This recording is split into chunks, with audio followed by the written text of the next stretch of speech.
மாணவர்களுக்கு வணக்கம். 10ஆம் வகுப்பின் பாடம் 2 வட்டங்கள் தொடர்கின்றன. கடந்த கிளாஸில் நாம் படித்த கருத்துக்கள் என்ன பாருங்கள். ஒரு வில்லும் அதன் எதிர்வில்லிலும் உருவாகும் கோணங்கள். பச்சை வில், அதன் எதிர்வில் சிகப்பு வில். பச்சை வில்லில் P என்ற கோணம், எதிர்வில்லில் D என்ற கோணம். அவற்றின் தொகை கூட்டும்போது பாருங்கள், இந்த ரெண்டு கோணங்களை கூட்டு கொள்ளும் பொழுது 180 என கிடைக்கும். இது நாம் ஏற்கனவே படித்து விட்டோம். பாருங்கள், அந்த நாணின் இடம் மாறும் பொழுதும் அந்த தொகை மாறுவதில்லை. மேலும் இப்போது பாருங்கள், பிற இரு கோணங்களை குறிப்பிட்டிருக்கிறோம், ஏயும் சியும். அவற்றையும் வில்லிலும் எதிர்வில்லிலும் உருவாகும் கோணங்களாக குறிப்பிடலாம். பாருங்கள், இப்போது பச்சை வில்லில் உருவான கோணம் கோணம் சி, எதிர்வில்லான சிகப்பு வில்லில் உருவாகும் கோணம் கோணம் ஏ. அவற்றின் தொகையும் 180ஆகத்தான் இருக்கும். பாருங்கள், அந்த நாணின் இடம் மாறும் பொழுதும் அந்த தொகை மாறுவதில்லை. அதாவது ஒரு வில்லிலும் எதிர்வில்லிலும் உருவாகும் கோணங்களின் தொகை எப்போதும் 180 டிகிரியாகத்தான் இருக்கும். இப்போது பாருங்கள், நாம் பார்த்து கொண்டிருப்பது ஒரு வட்டமும் அதில் 2 ஜோடி வில்லிலும் எதிர்வில்லிலும் உருவாகும் கோணங்களாகும். ஆனால் அந்த வட்டத்துக்குள்ளே தெரிவது என்ன வடிவம்? அதற்கு 4 பக்கங்கள் இருக்கிறது அல்லவா? அதனால் அது நாற்கரமாகும். அதன் 4 உச்சிகளும் எங்கிருக்கிறது பாருங்கள், ABCD. அந்த 4 உச்சிகளும் அந்த வட்டத்தில் அமைகிறது அல்லவா? அதாவது இந்த நாற்கரத்தினுடைய 4 உச்சிகளும் வட்டத்தில் அமைகிறது. அப்படியெனில் இதில் பியும் டியும், கோணம் பியும் கோணம் டியும், அந்த நாற்கரத்தை பொறுத்தவரை அந்த கோணங்களின் சிறப்பு என்ன? அவை எதிர்கோணங்களாகும். ஏயும் சியுமோ அவையும் எதிர்கோணங்களாகும். அதாவது கோணம் பியும் கோணம் டியும் ஒரு ஜோடி எதிர்கோணங்கள், கோணம் ஏயும் கோணம் சியும் இன்னொரு ஜோடி எதிர்கோணங்கள். அவற்றின் தொகை பாருங்கள் எவ்வளவாக இருக்கிறது? 180 டிகிரியாக இருக்கிறது. அதாவது ஒரு நாற்கரத்தின் 4 உச்சிகளும் ஒரு வட்டத்தில் அமைகிறது எனில் அதன் எதிர்கோணங்களின் தொகை எவ்வளவாகும்? 180 டிகிரி ஆகும். இவ்வாறு உள்ள கோணங்களுக்கு ஒரு சிறப்பு பெயர் இருக்கிறது. அது என்ன? கோணங்களின் தொகை 180 எனில் அந்த கோணங்களை மிகை நிரப்பு கோணங்கள் அல்லது மிகை நிரப்பிகள் என கூறுவர். அதாவது ஒரு நாற்கரத்தின் எல்லா உச்சிகளும் ஒரு வட்டத்தில் எனில் அதன் எதிர்கோணங்களின் தொகை 180 டிகிரி என்பதை, இந்த கோணங்களின் தொகை 180 எனில் அந்த கோணங்களை மிகை நிரப்பு கோணங்கள் அல்லது மிகை நிரப்பிகள் என சொல்லலாம். அதாவது ஒரு நாற்கரத்தின் எல்லா உச்சிகளும் ஒரு வட்டத்தில் எனில் அதன் எதிர்கோணங்கள் மிகை நிரப்பிகள் ஆகும். மேலும் இதனை இவ்வாறும் கூட சுருக்கி சொல்லலாம். ஒரு நாற்கரத்தின் 4 உச்சிகளும் ஒரு வட்டத்தில் எனில் அது வட்ட நாற்கரமாகும். இப்படிப்பட்ட ஒரு நாற்கரத்தினுடைய சிறப்பு பெயர்தான் வட்ட நாற்கரம் என்பது. அதன் 4 உச்சிகளும் ஒரு வட்டத்தில் இருக்கிறது. அப்பொழுது நாம் படித்த இந்த கருத்தை இன்னும் சற்று சுருக்கி ஒரு வட்ட நாற்கரத்தின் எதிர்கோணங்கள் மிகை நிரப்பிகளாகும் என சொல்லலாம். அப்போது இன்னொரு கேள்வி. இங்கு பாருங்கள், ஒரு நாற்கரத்தின் ABCD என்ற 4 கோணங்களும் எப்படி இருக்கிறது என்றால் அவற்றின் எதிர்கோணங்களின் தொகை 180ஆக உள்ளது. அதாவது கோணம் பியும் கோணம் டியும் எதிர்கோணங்கள், அவை கூட்டும் போது 180. இன்னொரு ஜோடி எதிர்கோணங்கள் கோணம் ஏயும் கோணம் சியும், அவற்றை கூட்டும் பொழுதும் 180. பாருங்கள், அப்படியெனில் இதில் ஒரு நாற்கரத்தின் எதிர்கோணங்கள் மிகை நிரப்பிகள் எனில் அதன் 4 உச்சிகள் வழியாக ஒரு வட்டம் வரைய இயலுமா? இந்த 4 புள்ளிகள் ABCD என்ற 4 உச்சிகள் வழியாக ஒரு வட்டம் வரைய முடியுமா? 3 புள்ளிகள் வழியாக ஒரு வட்டம் வரைய முடியும் என ஏற்கனவே நாம் படித்திருக்கிறோம். நேர்கோட்டில் இல்லாத எந்த 3 புள்ளிகள் வழியாகவும் நாம் வட்டம் வரைய முடியும். ஆனால் அப்படிப்பட்ட ஒரு வட்டம், இப்போ ABC என்ற புள்ளிகளை சேர்த்து ஒரு வட்டம் வரைந்தால் டியின் இடம் அந்த வட்டத்தில் அமையுமா? அதுதான் கேள்வி. பாருங்கள், ஏபிசி என்ற புள்ளி வழியாக வட்டம் வரைந்தால் டி அந்த வட்டத்தில் அமையுமா? இதற்கு தீர்வு காண பாருங்கள், இந்த செயல்பாட்டை இப்படி எடுத்துக்கொள்ளலாம். என்னவெல்லாம் வாய்ப்புகள் இருக்கிறது? ஏபிசி வழியாக வட்டம் வரையும் பொழுது அந்த டியின் இடம் வட்டத்துக்குள்ளே இருக்கலாம், வட்டத்துக்கு வெளியே இருக்கலாம், அல்லது வட்டத்திலே இருக்கலாம். இந்த 3 வாய்ப்பு தான் இருக்கிறது. ஒன்று வட்டத்துக்குள்ளே இருக்க வேண்டும், அல்லது வட்டத்துக்கு வெளியே இருக்க வேண்டும், அல்லது வட்டத்தில் இருக்க வேண்டும். இதில் ஒவ்வொரு வாய்ப்பாக நாம் பரிசோதிக்கலாம். பாருங்கள், முதலில் வட்டத்துக்குள்ளே. இப்போது பாருங்கள், அந்த நாற்கரத்தில் ஏபிசி வழியாக ஒரு வட்டம் வரைந்துள்ளது. டி என்ற உச்சி வட்டத்துக்குள்ளே அமைகிறது. அப்படியெனில் இந்த பியிலும் டியிலும் உருவான கோணங்களின் சிறப்பு என்ன? அதுதான் நாம் கண்டறிய போகிறோம். பாருங்கள், அதற்காக ஏடியை நீட்டி, பாருங்கள், இந்த ஏடி என்ற பக்கத்தை வெளியே நீட்டி அது வட்டத்தை வெட்டும் புள்ளியையும் அந்த புள்ளியையும் சியையும் இணைத்து ஒரு 2 கோடுகள் நாம் வரைய போகிறோம். பாருங்கள், இவ்வாறு ஏடியை வெளியே நீட்டிக் கொள்கிறோம், அந்த புள்ளியை இ என குறிப்பிட்டு அங்கிருந்து சியையும் இணைக்கிறோம். பாருங்கள், இப்போது இ என்ற ஒரு கோணம் உருவாயிருக்கிறது. இப்போது நமக்கு கிடைத்த இந்த புதிய வடிவம், அதாவது ஏஇசிபி என்பது அதனுடைய 4 உச்சிகளும் வட்டத்தில் அமைகிறது. அப்படியெனில் அதன் எதிர்கோணங்கள் பியும் ஈயும் கூட்டும்போது எவ்வளவு என்று கிடைக்க வேண்டும்? அவற்றை கூட்டும்போது 180 என்று கிடைக்க வேண்டும் அல்லவா? அப்படியெனில் பாருங்கள், இந்த முக்கோணத்தை எடுத்துக்கொள்ளலாம், டிசிஇ என்ற முக்கோணம்.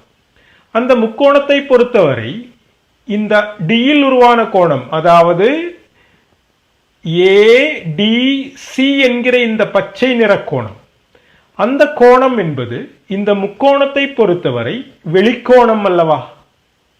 ஒரு முக்கோணத்தின் வெளிக்கோணம் அதன் உள்ளெதிர்கோணங்களின் தொகைக்கு சமம் என படித்திருக்கிறோம். அப்படியெனில் இந்த ஏடிசி கிடைப்பதற்கு உள்ளெதிர்கோணங்களான இந்த கோணம் ஈயையும் இங்கு சியில் உருவான கோணம் டிசிஇயையும் கூட்ட வேண்டும். இந்த சிறிய முக்கோணத்தை பொறுத்தவரை அதன் வெளிக்கோணமான இந்த பச்சை நிற கோணம் கிடைப்பதற்கு உள்ளே உள்ள இந்த நீலக்கோணத்தையும் இங்கு சியில் உருவான சிறிய கோணத்தையும் நாம் கூட்டிக் கொள்ள வேண்டும். இனி இந்த சமன்பாட்டை கவனியுங்கள். ஏடிசி கிடைப்பதற்கு இ என்ற கோணத்துடன் ஏதோ ஒரு அளவுள்ள கோணம் கூட்ட வேண்டும் அல்லவா? அப்படியெனில் இந்த ஏடிசியின் அளவு கண்டிப்பாக ஈயை விட அதிகமாக வேண்டும் அல்லவா? அதாவது ஏடிசி என்பது எப்பவுமே ஈயை விட அதிகமாகத்தான் இருக்கும். இனி நாம் இந்த சமன்பாட்டை, இந்த ஏடிசி என்பது ஈயை விட அதிகமாகும் என்ற கருத்தினை முதலில் சொன்ன சமன்பாட்டில் எழுதி கொள்ளப் போகிறோம். பாருங்கள், இந்த ஈயின் இடத்தில் ஏடிசியை வைத்துக் கொள்ளப் போகிறோம். இது இப்போது ஒரு சமன்பாடு, இது 180க்கு சமம் என சொல்லி இருக்கிறோம்.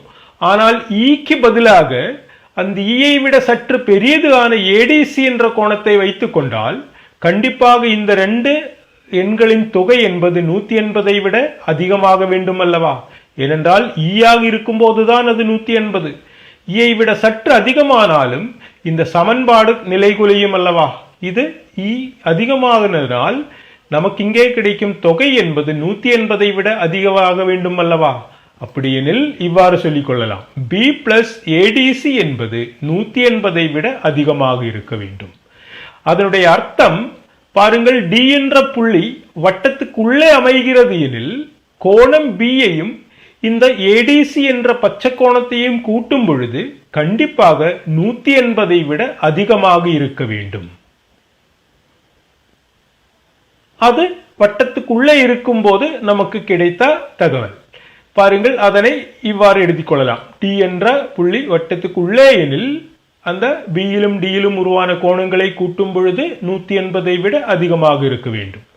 இனி இரண்டாவது எடுத்துக்கொள்ளலாம், டி வட்டத்துக்கு வெளியே இருக்கிறது. இப்போது முதலில் வட்டத்துக்குள்ளே என எடுத்துக்கொண்டோம், இப்போது டி வட்டத்துக்கு வெளியே என எடுத்திருக்கிறோம்.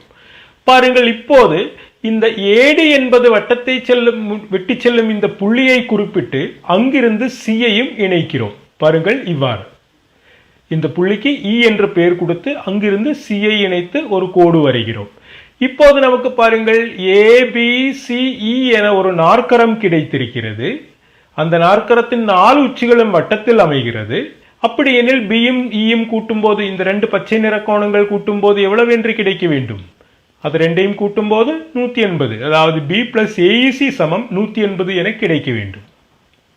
கடந்த செயல்பாட்டில் செய்தது போல் இந்த முக்கோணத்தினுடைய வெளிக்கோணமான AEC கிடைப்பதற்கு உள்ளெதிர் கோணங்களான இந்த D என்ற பச்சை நிற கோணத்தையும் இந்த Cயில் உருவான சிறிய கோணத்தையும் கூட்ட வேண்டும் அல்லவா? அதாவது கோணம் D பிளஸ் கோணம் ECD சமம் கோணம் AEC. இதனுடைய அர்த்தம் இந்த AEC கிடைப்பதற்கு D கூட ஒரு சிறிய கோணமான ECDயை கூட்ட வேண்டும் என்பதுதானே. அதனுடைய அர்த்தம் D என்பது AEC விட சற்று சிறியது எனல்லவா? ஏனென்றால் AEC கிடைப்பதற்கு D கூட ஏதோ ஒரு சிறிய அளவு கோணத்தை கூட்ட வேண்டும். அப்படியெனில் கோணம் D என்பது கண்டிப்பாக AEC விட சற்று சிறியதாகத்தான் இருக்க வேண்டும். அப்போதானே ஏதோ ஒரு எண்ணை கூட்டும் போது நமக்கு சமம் AEC என கிடைக்கிறது. அப்படியெனில் இந்த முதல் சமன்பாட்டில் B plus AEC சமம் 180 என்ற சமன்பாட்டில் இந்த AEC இடத்தில் கோணம் D ஐ வைத்துக் கொண்டாலோ, பாருங்கள், கோணம் D என்பது AEC விட சற்று சிறியதல்லவா? அப்படியெனில் கோணம் Bயும் கோணம் Dயும் கூட்டும் போது 180 விட சற்று குறைவாக வேண்டும் தானே. ஏனென்றால் AEC விட சற்று குறைவான கோணம் D ஐ தான் இங்கு வைத்துக் கொள்ளப் போகிறோம்.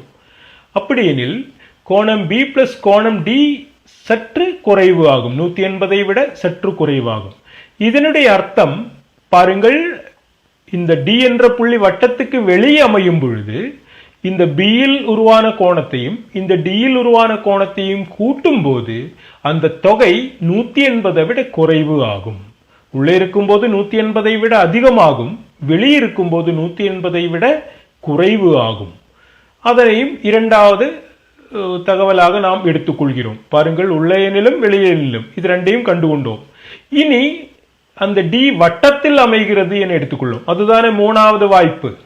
வெளியே அமைவதும் உள்ளே அமைவதும் நாம் செய்து கொண்டோம்.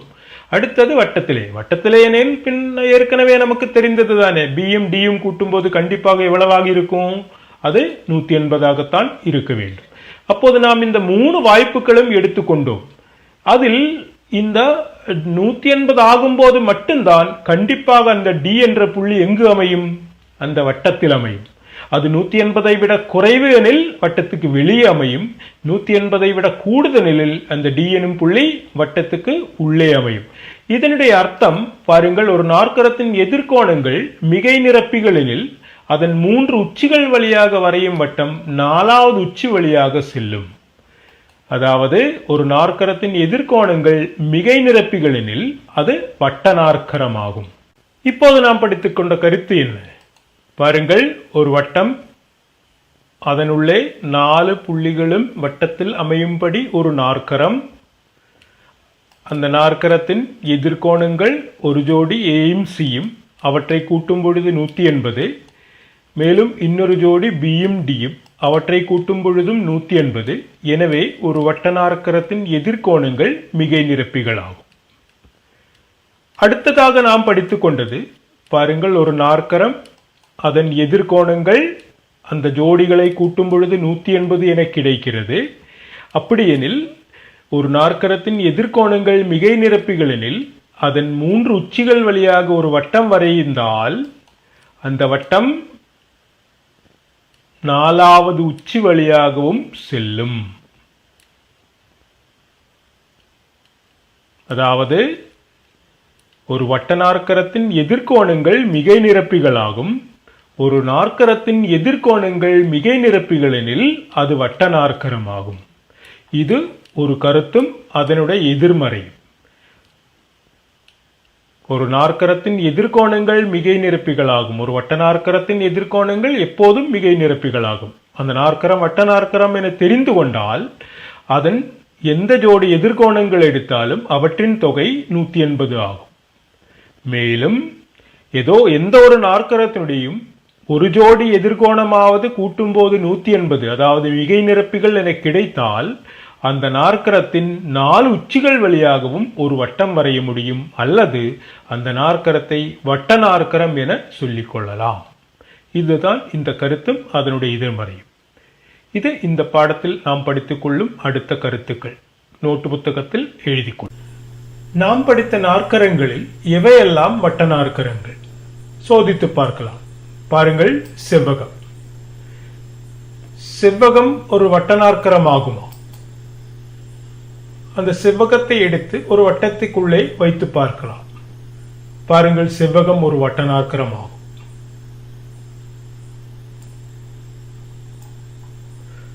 அதனுடைய 4 உச்சிகள் பாருங்கள், எத்தனை டிகிரி? 4மே செங்கோணங்கள் அல்லவா? அப்படியெனில் கண்டிப்பாக அதன் எதிர்கோணங்களின் தொகை எவ்வளவாக இருக்க வேண்டும்? அது 180 இருக்க வேண்டும். எனவே ஒரு செவ்வகம் வட்ட நாற்கரம் தான்.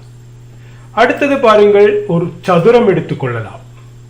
சதுரத்தினுடைய 4 கோணங்களும் 180. எனவே கண்டிப்பாக சதுரம் எப்படி இருக்க வேண்டும்?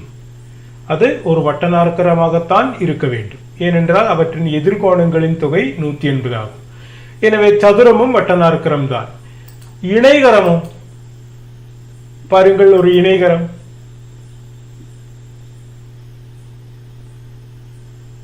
இணைகரம் வட்ட நாற்கரம் இல்லை.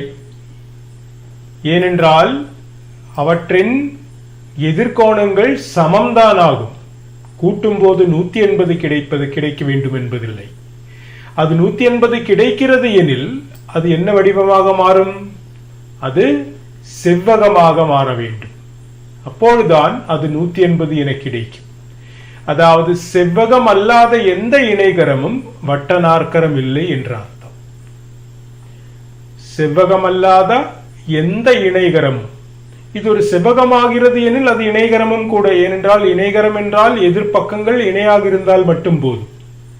செவ்வகத்திலையும் அந்த எதிர்பக்கங்கள் இணைதான். ஆனால் செவ்வகத்தை இணைகரம் என்று கூறுவதில்லை. ஒரு இணைகரம் என்றால் அது செவ்வகம் அல்லாத இணைகரம். அதன் எதிர்கோணங்கள் சமம்தானா? கூட்டும் போது 180 கிடைக்க வேண்டும் என்பதில்லை. பாருங்கள், அடுத்தது இருசம பக்க சரிவகம். பாருங்கள், இது ஒரு இருசம பக்க சரிவகம். அந்த சரிவகத்தினுடைய இணை அல்லாத 2 பக்கங்களும் சமமாக இருக்கிறது. பாருங்கள், இவ்வாறு. இது வட்ட நாற்கரம் ஆகுமா என்று சோதித்து பார்க்கலாம். பாருங்கள்,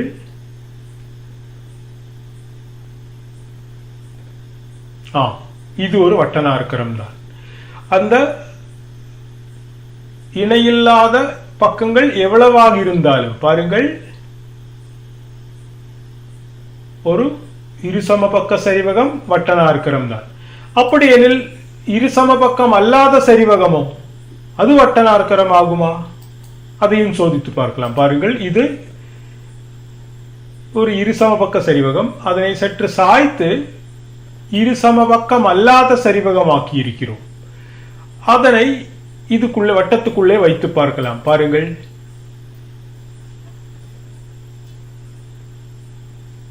நாலாவது உச்சி வழியாக அது செல்வதில்லை. இருசம பக்கம் அல்லாத சரிவகம் வட்ட நாற்கரம் இல்லை. பாருங்கள், அந்த சமம் இல்லை என்றால் அது வட்ட நாற்கரம் இல்லை. ஆனால் அது சமம் ஆகும் பொழுது என்னவாகும் என்று பாருங்கள். இப்பொழுது அது சமம், அது வட்ட நாற்கரம் ஆகிறது. பாருங்கள், அதனுடைய பக்கங்கள் பாருங்கள், 3.35 3.35. அது சமம் அல்லாத போது அது வட்ட நாற்கரம் இல்லை. அதாவது ஒரு சரிவகம் இருசம பக்கம் இல்லை என்றால் அது வட்ட நாற்கரம் கிடையாது. அது சரிவகம் இருசம பக்கம் ஆகும் பொழுது பாருங்கள், அது வட்ட நாற்கரம் ஆகும். இதை நிரூபித்துக் கொள்ளலாம். பாருங்கள், இவ்வாறு அதனுடைய நிரூபணம். பாருங்கள், அந்த இருசம பக்க சரிவகத்துக்கு ABCD என பெயர் கொடுத்திருக்கிறோம். கோணம் ஏயும் கோணம் பியும் சமம். அது இருசம பக்க சரிவகத்தின் ஒரு சிறப்பு.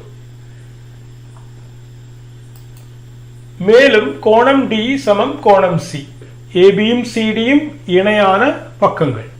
அந்த இணை பக்கங்களை AD என்ற ஒரு கோடு வெட்டும் பொழுது அந்த உள்ளே உருவாகக்கூடிய இரண்டு கோணங்கள் தான் கோணம் ஏயும் கோணம் டியும். அவற்றுக்கு உள்சமீப கோணங்கள் என்று பெயர். அதனால் அவற்றின் தொகை 180 டிகிரி ஆகும். இதை நாம் ஏற்கனவே படித்திருக்கிறோம்.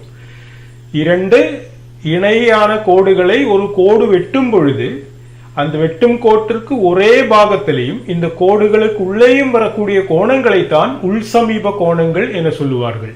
அந்த கோணங்கள் மிகை நிரப்பிகளாகும் என சிறிய கிளாஸில் நாம் படித்திருக்கிறோம். அதாவது கோணம் ஏயும் கோணம் டியும் கூட்டும் போது அது 180 டிகிரி என கிடைக்கும். இங்கு கோணம் ஏ சமம் கோணம் பி ஆகும் அல்லவா? அப்படி எனில் கோணம் ஏ பிளஸ் கோணம் டி சமம் 180 என்பதை ஏக்கு பதிலாக பி என எழுதி கொள்ளலாம். அதாவது கோணம் பி பிளஸ் கோணம் டி சமம் 180 என எழுதி கொள்ளலாம். பாருங்கள், கோணம் பி பிளஸ் கோணம் டி சமம் 180. இந்த கோணம் பியும் கோணம் டியும் எதிர்கோணங்கள் அல்லவா?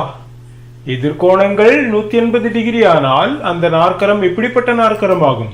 அது வட்ட நாற்கரம் ஆகும். அதாவது எதிர்கோணங்கள் மிகை நிரப்பிகள் ஆனதால் ஒரு இருசமபக்க சரிவகம் எப்பொழுதுமே ஒரு வட்ட நாற்கரமாக மாறும். பாருங்கள், இனி ஒரு கேள்வி. ஒரு வட்ட நாற்கரத்தின் எந்த உச்சியிலும் உள்ள வெளிக்கோணம் எதிர் உச்சியில் உள்ள உட்கோணத்தின் தொகைக்கு சமம் என நிறுவுக. பாருங்கள், ஒரு வட்டம் வரைந்திருக்கிறோம். அதில் ஏபிசிடி எனும் ஒரு நாற்கரம், அது வட்ட நாற்கரம். அதன் எந்த உச்சியிலும் உள்ள வெளிக்கோணம், ஒரு உச்சியில் ஒரு வெளிக்கோணத்தை வரைந்து கொள்ள வேண்டும். பாருங்கள், ஏபியை வெளியே நீட்டி அங்கே ஒரு வெளிக்கோணத்தை வரைந்து கொண்டிருக்கிறோம். அங்கு பச்சையாக தெரிவது வெளிக்கோணம். அதே உச்சியில் உள்ள உட்கோணம் தான் நீலையாக தெரிகிறது.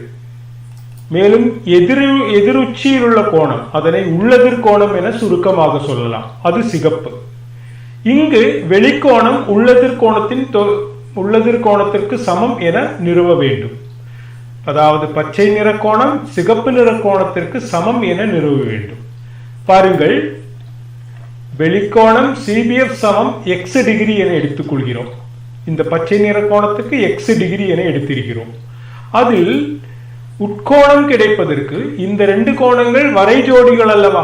ஒரே வரையில் உள்ள ரெண்டு கோணங்கள் தான். அவற்றின் தொகை 180 ஆக வேண்டும். அப்போது உட்கோணம் கிடைப்பதற்கு 180 வெளிக்கோணமான எக்ஸை கழிக்க வேண்டும். 180 மைனஸ் எக்ஸ். ஆனால் இது ஒரு வட்ட நாற்கரம் அல்லவா? அப்போது அதன் எதிர்கோணங்களின் தொகை எவ்வளவாக இருக்க வேண்டும்? அதுவும் 180 ஆக இருக்க வேண்டும் தானே? அப்படி எனில் இந்த சிபிஏ, அதாவது இந்த உட்கோணம் சிடிஏ என்ற இந்த சிகப்பு கோணமும் கூட்டினால் எவ்வளவு என்று கிடைக்க வேண்டும்? 180 என கிடைக்க வேண்டும். அதில் நமக்கு தெரிந்த இந்த பி என்ற நீலை நிற கோணத்தின் அளவை கொடுக்கும் பொழுது 180 மைனஸ் எக்ஸ் பிளஸ் கோணம் சிடிஏ சமம் 180 என கிடைக்கும். அதிலிருந்து கோணம் சிடிஏ சமம் எக்ஸ் என எடுத்துக்கொள்ளலாம். பாருங்கள், இந்த 180 ரெண்டு பக்கத்திலையும் இருக்கு. இந்த மைனஸ் எக்ஸ் வலது பக்கத்துக்கு போடும்போது பிளஸ் எக்ஸ் ஆக மாறும். அதாவது எந்த ஒரு வட்ட நாற்கரத்தின் வெளிக்கோணம் உள்ளெதிர் கோணத்திற்கு சமம் என சொல்லலாம். இது நிரூபணம். இனி இப்பகுதியில் வரும் இன்னொரு கேள்வியை பார்ப்போம். படத்தில் ஏபிசிடி என்ற நாற்கரத்தின் அடுத்துள்ள கோணங்களின் சமவெட்டிகளை ஒன்றுக்கொன்று வெட்டி செல்லும் புள்ளிகள் பிக்யூஆர்எஸ். பிக்யூஆர்எஸ் ஒரு வட்ட நாற்கரம் என நிறுவுக. படத்தில் ஏபிசிடி எனும் ஒரு பெரிய நாற்கரம் கொடுக்கப்பட்டிருக்கு.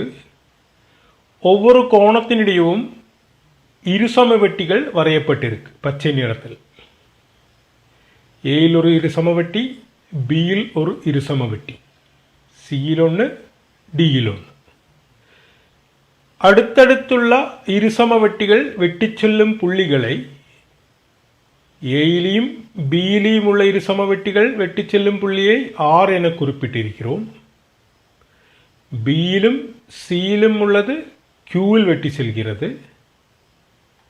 சியிலும் டியிலும் உள்ளது பியில் வெட்டி செல்கிறது.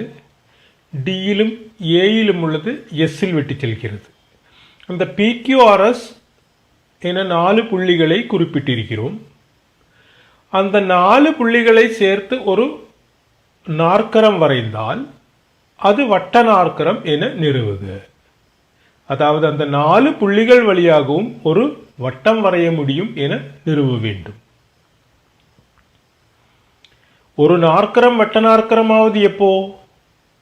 அதனுடைய எதிர்கோணங்கள் மிகை நிரப்பிகள் ஆகும்போதுதான். அதாவது ஒரு ஜோடி எதிர்கோணமாவது மிகை நிரப்பிகளானால் அது வட்ட நாற்கரமாக மாறும். பாருங்கள், இந்த படத்தில் இந்த கணக்கில் நாம் நிரூபிக்க வேண்டியது என்ன? PQRS ஒரு வட்ட நாற்கரம் என நிரூபிக்க வேண்டும்.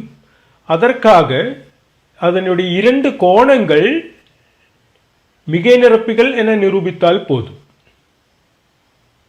PQRS என்பதில் எதிர்கோணங்களான பாருங்கள், Pயிலும் Rலும் உள்ள கோணங்கள் அல்லது Sலும் Qலும் உள்ள கோணங்கள், இவை மிகை நிரப்பிகள் என நிரூபித்தால் போதும்.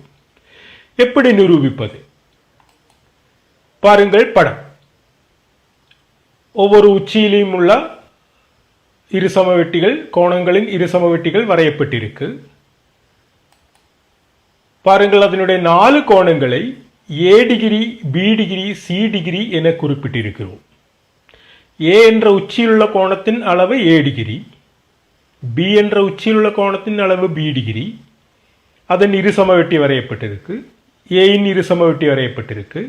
அதேபோல் Cயில் உள்ள கோணம் C டிகிரி, அதன் இரு சமவெட்டி. அந்த இரு சமவெட்டி அந்த கோணத்தை 2 சம பாகங்களாக பிரிக்கும்.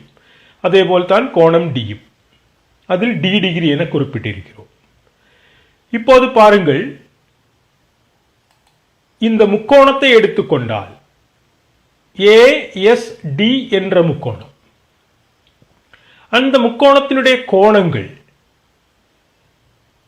பாருங்கள், ஏயில் உருவான கோணம் அது எத்தனை டிகிரி?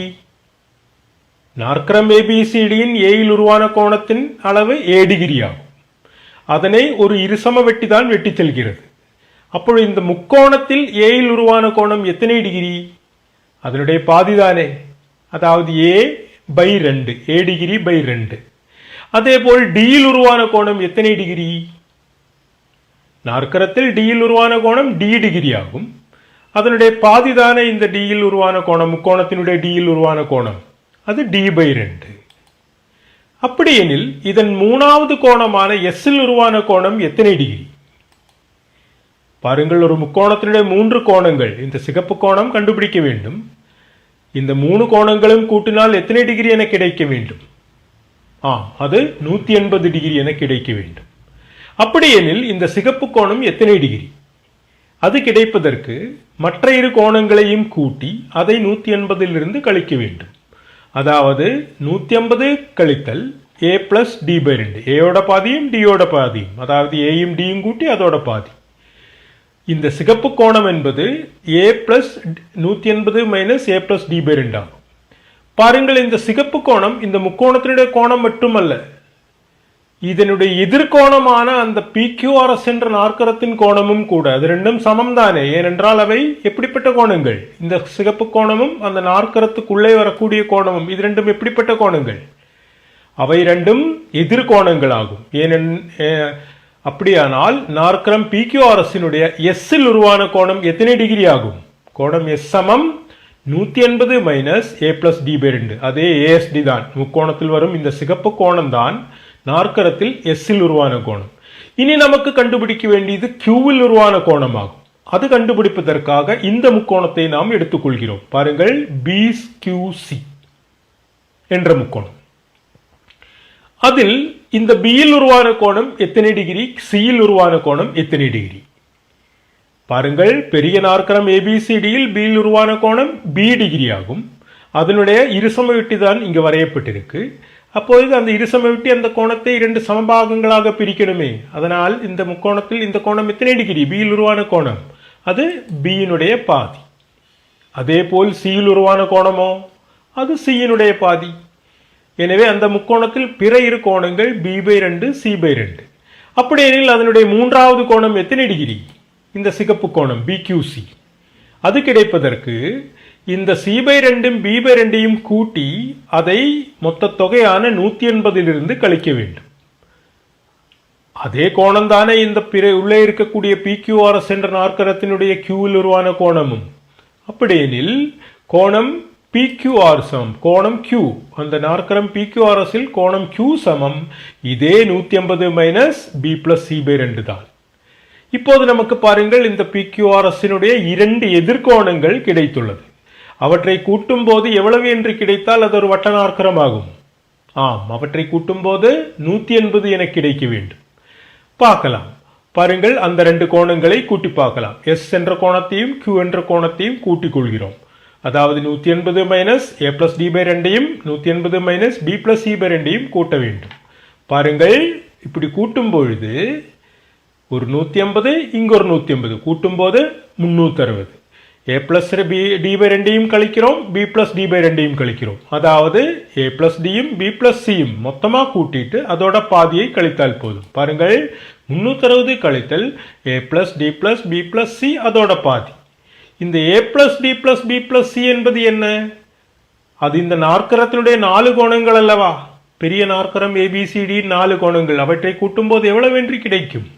ஒரு நாற்கரத்தின் 4 கோணங்களும் கூட்டினால் அது 360 ஆகும். அதனால் 360 மைனஸ் 360ஓட பாதி. 360ஓட பாதி எத்தனை? 180. அப்போ 360 மைனஸ் 180 அது எத்தனை? 180. எனவே இந்த S-இல் உருவான கோணமும் Q-இல் உருவான கோணமும் கூட்டும் போது எவ்வளவு என்று கிடைக்கிறது? 180. அப்படிப்பட்ட கோணங்களுக்கு மிகை நிரப்பிகள் என்று பெயர். அப்படி எனில் இந்த PQRS என்ற நாற்கரம் எப்படிப்பட்ட நாற்கரமாகும்? அது ஒரு வட்ட நாற்கரமாகும். நாம் நிரூபிக்க வேண்டியது நிரூபித்தாகிவிட்டது. இந்த கணக்கை எழுதி கொள்ளுங்கள், நிரூபணத்தையும் எழுதி கொள்ளுங்கள். இதேபோல் இந்த பகுதியில் வரும் பிற கேள்விகளையும் செய்து அதை உங்கள் ஆசிரியர்களுக்கு அனுப்பி கொடுத்து சரிபார்த்து கொள்ளுங்கள். அடுத்த கிளாஸில் உங்களை சந்திக்கும் வரை நன்றி, வணக்கம்.